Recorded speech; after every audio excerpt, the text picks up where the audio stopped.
Oke, untuk bisa memulai membangun sebuah startup, yang pasti yang pertama kita harus memiliki tim.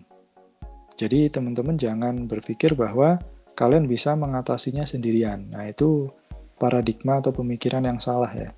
Karena yang namanya suatu tim itu pasti akan lebih menghasilkan hal-hal yang baik dibandingkan dengan kalau misalnya kita sendirian.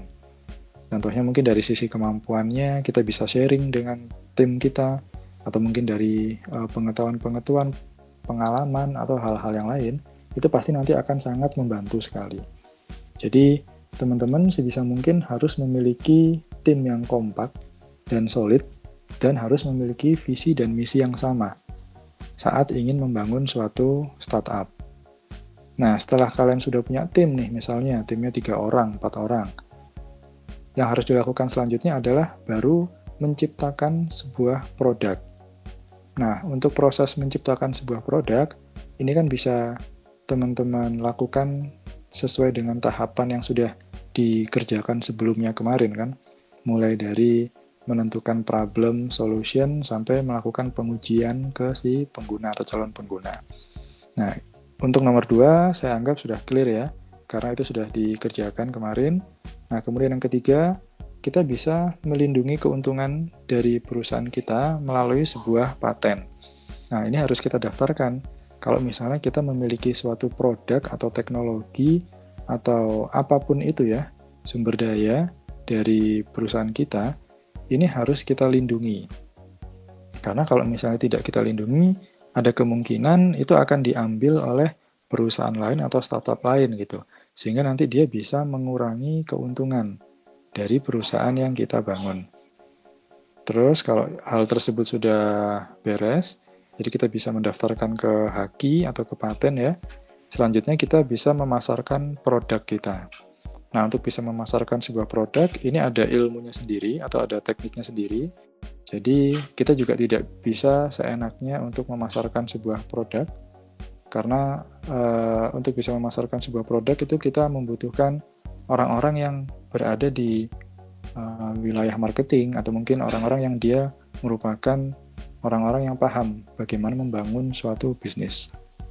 Karena kan kita background-nya kan IT, jadi ada kemungkinan kita tidak terlalu menguasai hal tersebut gitu. Jadi kan sekarang sudah banyak IT marketing atau hal-hal yang lainnya, nah itu pasti akan nanti sangat berguna. Terus yang kelima adalah mengembangkan strategi pembiayaan. Nah, yang namanya sebuah startup, tadi kan dia berawal dari modal yang tidak besar ya, modalnya kecil. Nah, berarti kita harus berpikir bagaimana kita bisa membiayai karyawan kita misalnya. Kemudian kita harus bisa memikirkan bagaimana untuk membayar operasional kita selama sebulan, 2 bulan, setahun. Kemudian juga kita harus berpikir bagaimana untuk bisa mendapatkan keuntungan. Nah, ini kita harus menyusun beberapa strategi-strategi. Apakah kita akan meminjam uang ke bank misalnya, atau kita akan mencari investor, atau kita mengandalkan uang pribadi kita terus. Nah, itu kan harus dipikirkan. Terus yang keenam adalah membentuk strategi exit. Nah, sebuah startup itu kan dia tidak mungkin akan menjadi startup terus selamanya gitu kan. Pasti dia juga harus memikirkan terkait dengan strategi exit-nya nanti seperti apa. Apakah nanti dia akan menerapkan konsepnya IPO, jadi dia akan melantai di lantai bursa saham, jadi dia bisa menjual beberapa saham perusahaan ke orang-orang umum gitu ya, atau bagaimana. Nah, itu nanti harus dipikirkan strateginya. Atau yang paling banyak dilakukan oleh CEO dari startup, setelah mereka mendapatkan keuntungan yang banyak, mereka akan exit dari startup tersebut gitu. Banyak kan kayak misalnya CEO-nya siapa ya, Twitter, atau CEO-nya WhatsApp. Nah, itu kan saat mereka perusahaan atau startupnya sudah berkembang, kemudian dia sudah mendapatkan banyak pemasukan dari sana, maka dia memutuskan untuk keluar dari perusahaan itu dan membentuk perusahaan baru atau startup baru. Itu ya salah satu bentuk strategi exit. Jadi ya dia memang membesarkan startup itu mulai dari kecil sampai sukses sampai besar, kemudian setelah sukses dia melepaskan startup itu untuk dimiliki oleh orang lain, dan dia sudah mendapatkan keuntungan yang banyak, baru nanti dia membuat startup yang baru dengan konsep yang sama misalnya, atau hal-hal yang lain. Ini juga harus kita pikirkan terkait dengan masalah strategi exit-nya bagaimana. Oke, sebuah perusahaan yang baik ini bisa dibilang dimulai dari seorang CEO atau foundernya yang menginginkan adanya perubahan.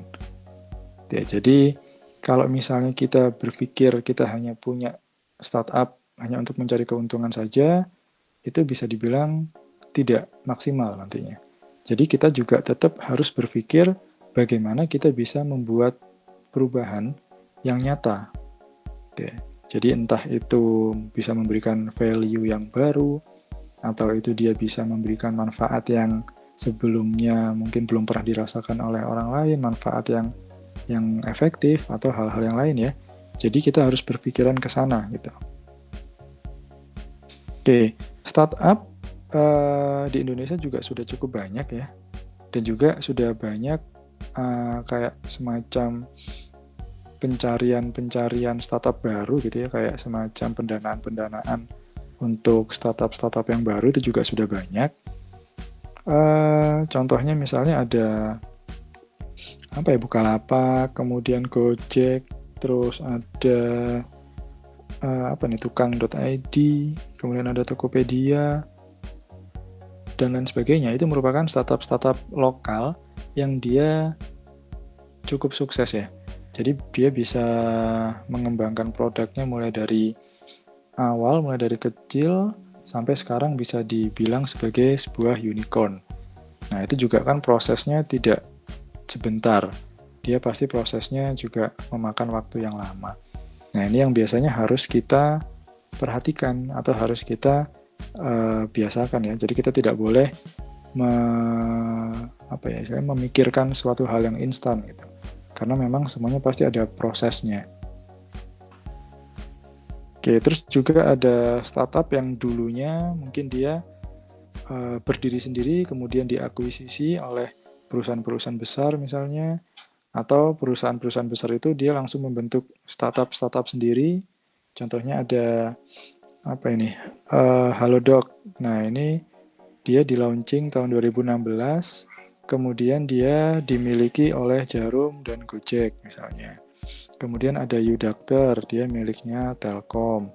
Kemudian ada HelloDoctor, dia miliknya Telkomsel atau yang lainnya gitu ya. Jadi dia bisa mengakuisisi startup yang masih kecil dan berpotensi, atau bisa juga dia langsung membentuk atau membangun startup dari perusahaan yang besar tersebut.